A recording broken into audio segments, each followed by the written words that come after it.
Безнең Раббыбыз нигъмәтләндерүче, юмарт исемнәрен йөртә. Аның безгә биргән нигъмәтләренең берсе Шәгъбан айыдыр.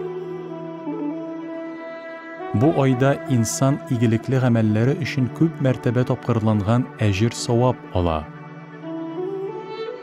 Кайбер риваятләрдә Пәйгамбәребез Шәгъбан аеның күп өлешендә ураза тотканы турында хәбәр ителә.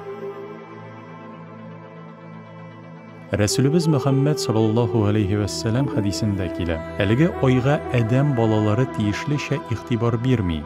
Ә бит бу айда гамәлләр күккә аша. Минем кылган игелекләрем мин ураза тоткан мизгелдә Аллаһ Тәгаләгә барып җитүен телим. Шәгъбан аенда ураза тоту фарыз булмаса да, бик саваплы. Ураза мөэминне үзенең Раббысына якынайта һәм дугалары кабул булуга тагын бер сәбәп булып тора.